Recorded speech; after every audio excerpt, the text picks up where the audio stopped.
ফল তো ভালো হবে না, আমরা দূরের থেকে চেষ্টা করি। আপনারা একবারে ফাঁসি জায়গাতে বসে আছেন, কাজে সেখান থেকে চেষ্টা করা যাতে করে লোক আসে, প্রচুর সংখ্যক লোক আসে এবং আসার পথে দুর্ভোগ না হয়।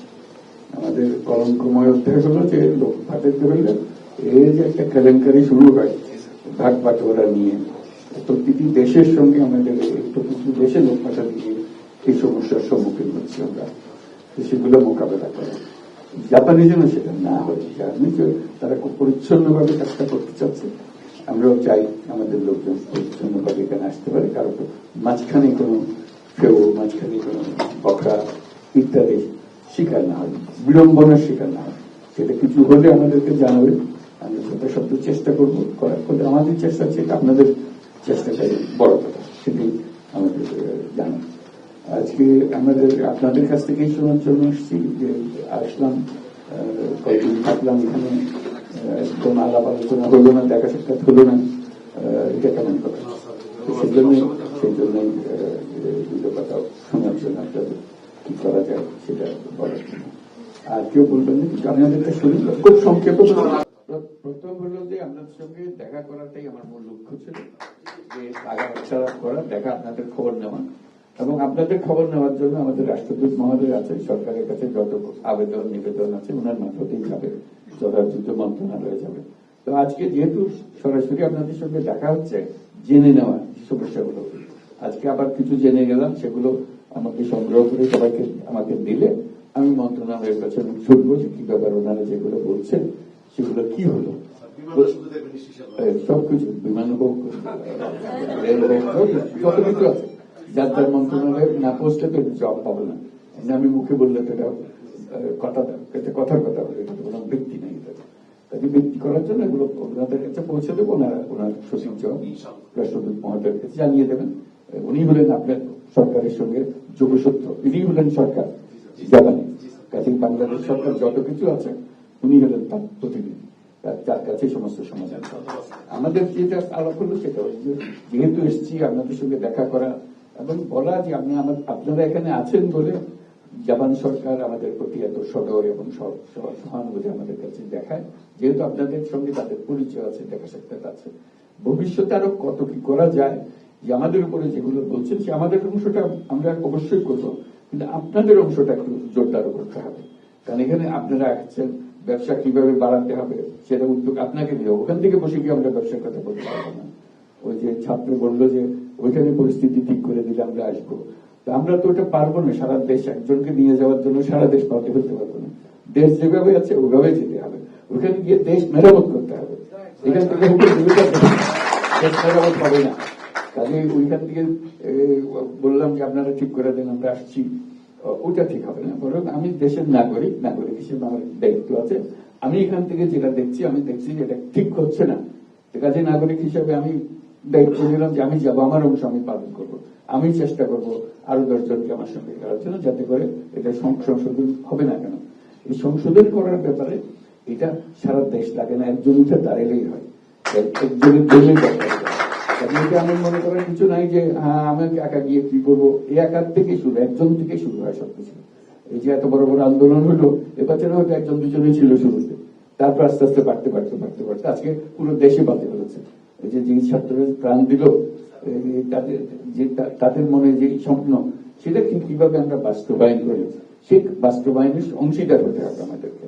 আমরা দূরে থেকে শুধু জানলাম, বুঝলাম, আমাদের ভূমিকা, আমরা এখানে আছি বলে ওইটার অংশ নই, এটা মনে করা ঠিক হবে না। আমরা বাংলাদেশে আপনাদেরও বন্ধু বান্ধব আত্মীয় স্বজন সবাই আছে ওখানে, আপনারাও মাঝে মাঝে যাচ্ছেন, আপনাদের ব্যবসা বাণিজ্য আছে, কাজে সবটা মিলিয়ে একসঙ্গে আমাদেরকে কাজ করতে হবে। তো আপনাদের সুবিধা হলো জাপান সরকারের উপরে আপনাদের প্রভাব বিস্তার করা, কোথায় কি হচ্ছে, এই যে নতুন লোক দিচ্ছে, ভাষা শেখা ইত্যাদি ইত্যাদি, কিভাবে সহজে করা যায়, সঠিক পন্থা কোনটা।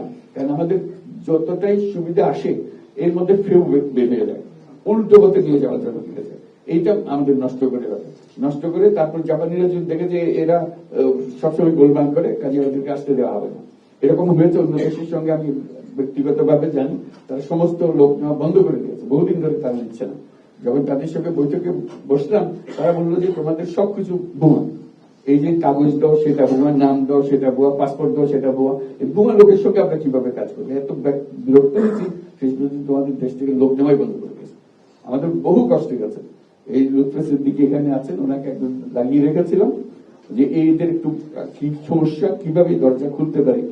উনি বাড়ি বাড়ি গিয়ে তাদের সবার সঙ্গে আলাপ করে, তাদের ভুলওয়ালা যারা আছে তাদের সঙ্গে আলাপ করে যে আমরা অতীতে ভুল হয়েছে, আমাদের দায়িত্ব হলো ভুল সংশোধন করে দেওয়া, সামনে যাতে এটা কম না হয়।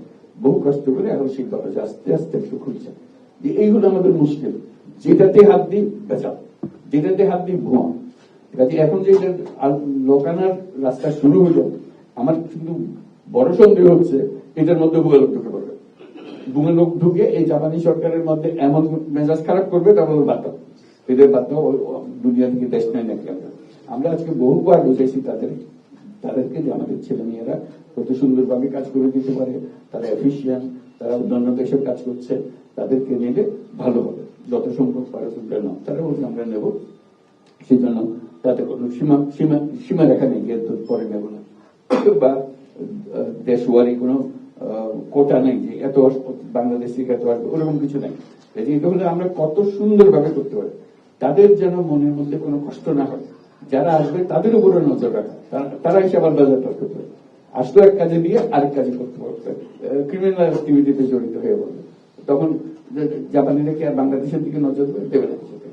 ওইটুকু ঠিক করে। আপনারা হলেন মুরব্বী, এখানে অনেক দিন ধরে আছেন, আপনারা মুরব্বী, আপনারা প্রতিনিধি, আপনারা আমাদেরকে গাইড করবেন রাষ্ট্রদূত মহোদয়ের মাধ্যমে, পলিসিগুলো ঠিক করবেন। এই যে এইটা পাওয়া যায় না, ওটা এনআইডি পাওয়া যায় না, এটা কথা হলো আজকের জমানায় এনআইডি পাওয়া একটা সমস্যার কথা। আমরা প্রথম থেকে শুরু করছি যে এখন থেকে সবকিছু অনলাইন হবে। তো অনলাইন যদি বাংলাদেশে হয়, এখানে হয়তো অসুবিধার কিছু নেই, পাসপোর্ট অনলাইন হবে। আপনি ঘরে বসে এখানে দূতাবাসে আসার রান্নার দরকার নেই। আমরা তো সব পরিপক্ষ মানুষ, আমি সব উস্তাদ সবকিছুতে। এই জাপানে টেকনোলজি না জানা পর্যন্ত, অনলাইন জিনিস না জানা পর্যন্ত কিছু করার তো উপায় না।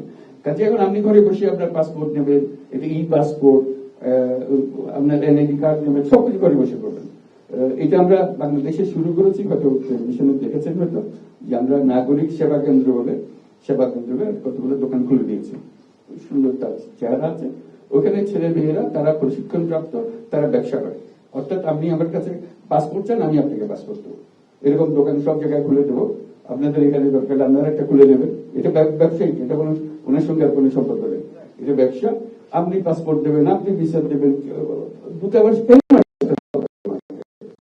পাসপোর্টের জন্য, ভিসার জন্য, রিনিউয়ালের জন্য, ট্যাক্স দেওয়ার জন্য, কোন কাজের জন্য আমরা বাংলাদেশে আগে শুরু করি। এখন তাৎক্ষণিকভাবে এখানে হবে, যতটুকু হয়। এবং আপনাদের এই ব্যবসায়ী যে নামতে চান, আমরা এই পাসপোর্ট দেবো, এই ব্যবসার জন্য তো যখন খোঁজ নেন ওরা কি করে, আমরা তো ব্যবসায়ীদের হাতে দিয়েছি। কাজে আপনি খোঁজ নেন, সেই ব্যবসা আপনি এখানেই করেন। যদি ওখানে করা যায় এখানেও করা যায়, কারণ এটা তো এক জিনিস, অনলাইনটা এক জিনিস। কাজে এই জিনিসের এই দৌরাত্ম, এই পাসপোর্টের পেছনে দৌড়াদৌড়ি করা, ভিসার পেছনে দৌড়াদৌড়ি করা, যে রেমিটেন্সের কথা বললেন, এটা কথা হলো আমি টাকা পাঠাতে চাই, পাঠাতে পারবো না, আমাকে জিজ্ঞাসা করবে, আমাকে হয়রানি করবে। এর চেয়ে শর্মের কথা, লজ্জার কথা একটা দেশের জন্য, একটা জাতির জন্য কি হতে পারে বলে? যেখানে আমরা রেমিটেন্স চাচ্ছি, আপনারা আমাদের যারা রেমিটেন্স পাঠাচ্ছেন, আমরা সবাই রেমিটেন্স, আপনারা একটু দেশ বাঁচিয়ে রেখেছেন, কেন দেশ চলে গেছিল। এই যে আজকে আমরা টাকা পয়সা পরিশোধ করছি, আজকে মিটিং করলাম যারা বাংলাদেশের সঙ্গে কাজ করে, এখানকার কোম্পানি খোঁচা দিয়ে কথা বললো যে আমাদের টাকা দিচ্ছেন না আপনারা, আমরা টাকা পরিশোধ করতেছেন না, আমরা পারতেছি না, পরিশোধ করতে পারতেছি না। তো বললাম যে ভাই একটু সবুর করো, আমরা সব টাকা জোগাড় করেছি, অনেকগুলোকে দিয়ে দিয়েছি, তো আমরা লাইন আপ করেছি, একজন একজন দিচ্ছ, তোমরা দেখতে থাকবে, কাজে তোমাদের এক পয়সা আমরা মার যাবে না, এখানে প্রত্যেকটা 5 পয়সা তোমরা পাবে। তারা আশ্বস্ত হয়েছে, তারা জানে যে এটা আমরা করতে পারছি, যেহেতু তারা দেখছে যে বহু কোম্পানির পয়সা আমরা পরিশোধ করে আসছি, বহু ডেনা রয়ে গেছিল আমাদের। কোষাগার খালি, যখন তারা চলে গেছে কোষাগার খালি, রেমিটেন্স না আসলে আমরা আসতে পারতাম না। ব্যাংক খালি, ব্যাংকে সব টাকা নিয়ে চলে গেছে, কাজে ব্যাংক খালি, সবকিছু খালি। তো সেই দুর্যোগের অবস্থা থেকে আমরা আস্তে আস্তে আসছি। আপনাদের সমর্থন না পেলে, আপনাদের এই সাহায্য না পেলে বাংলাদেশ উঠে দাঁড়াবার কোনো সুযোগ ছিল না।